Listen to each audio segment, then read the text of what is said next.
Welcome to Business to Technology Radio, conversations at the intersection of people and technology, where we explore creative uses of advances in communications to enhance the productivity, performance, and progress of your organization. Business to Technology Radio is sponsored by AML Communications, combining technology with know-how and service to generate tangible value. And now, here are your hosts, Todd Youngblood and Todd Schnick.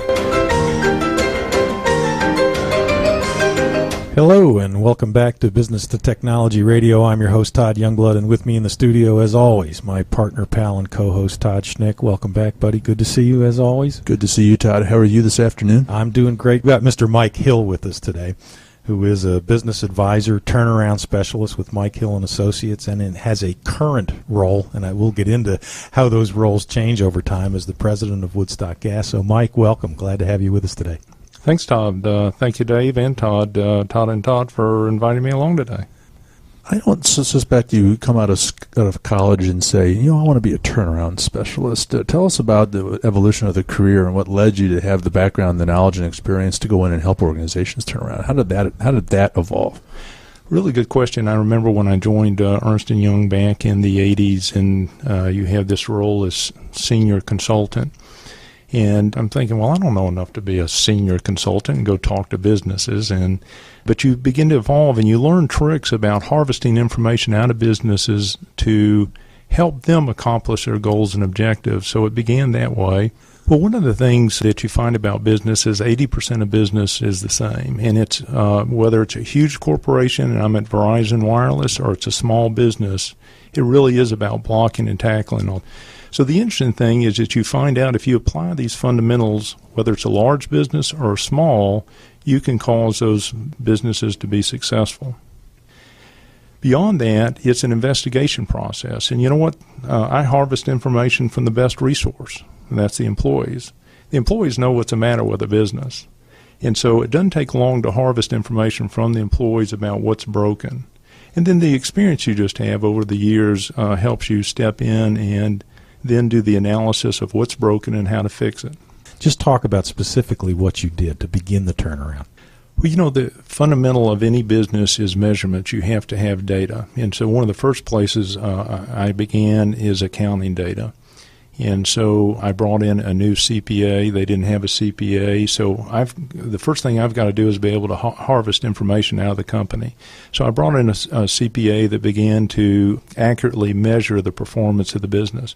And a CEO needs that data to be able to determine what's broken. The next thing I began to do was, and we were talking about technology briefly and the importance of technology in turnarounds, is I began to put in the fundamentals, the framework of systems that would allow me to make changes in the business. AML was one of those companies. We brought in AML to bring in voice-over internet phones so we could now centralize our phone systems and we could move our customer volume around to the different offices and act like one office instead of 5 offices. The other thing is I centralized our data center.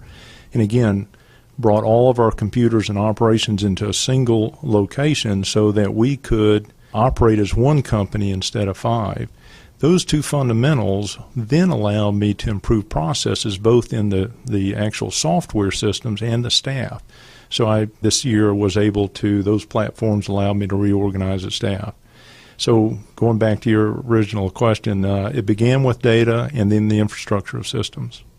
Speak to how the economy has impacted some of the strategic decisions you've had to make. Obviously, that's all well and good on a normal track, but this economy has been anything but normal. How is that impacting some of the strategic decisions you have to make? We're more vulnerable to the weather than we are the economy. And this past year was the warmest weather in recorded history in this area. And it took our business down about 40% of our gas sales. Fortunately, we have now the technology in place to allow us to do that. So we made changes in staffing and processes and reduced the staffing by 25%. Instead of having staff that were generalists at each office, we created a specialist centralized model that allowed us to do that reduction. We also created some seasonal-only employees. What happens next year, assuming it gets really, really cold? I mean, does the same set of processes you have in place now work in reverse as well? You bet.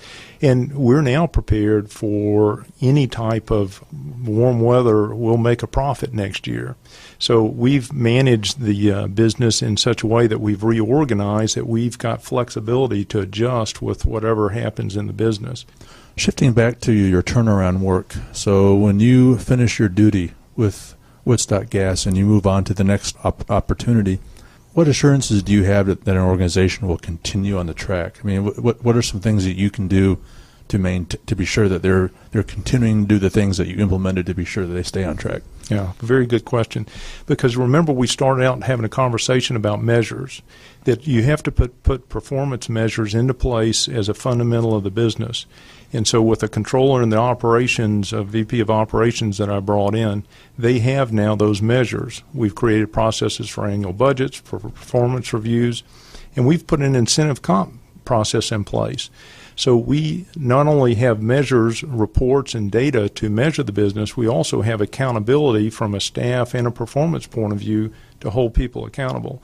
So you put those two things side by side, and you end up with a perpetual process that allows people to succeed on their own. And it's also training. I'm not an egomaniac that I have to have all the knowledge. Everything that I learn in doing the business, I'm going to share with the staff so that they can, in the event I get hit by a bus, take over. With a typical business, it does take about 3 years to get all those pieces and processes in place, finalizing what you guys suggested, which is the accountability so it can perpetuate itself. There's one other thing that I'll mention to you guys that is probably the most proud moment for me at Woodstock Gas history, and this is to me a crowning moment for a CEO, is that last year we did a survey of the employees, and we asked them how it was going, and we did a survey monkey. It was completely confidential and asked them a variety of different questions, but the bottom line is 80% of the employees were either satisfied or very satisfied.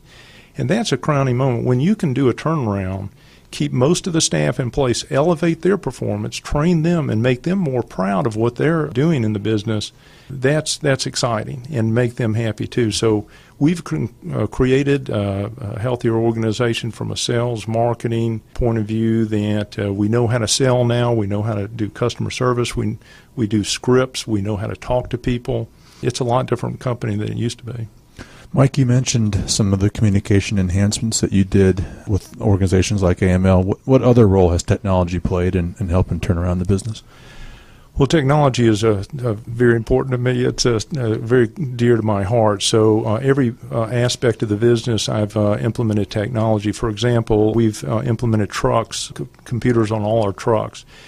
When I got there, we were just running all over. When somebody would call and make an order for gas, we deliver it, no matter one end of the county to the other. Now we do routing, and we actually give the truck drivers through the ticketing system on the computers a route that they have to follow to deliver that. It's cut down. We've increased our gallons per delivery and the miles we're driving per delivery. And so we're cutting all our maintenance costs doing that, and we can do more deliveries for customers. So that, again, it was one of the things that allowed us to do a staff reduction and reduce expenses in the business. But, inventory systems we've implemented, accounting systems, budgeting systems.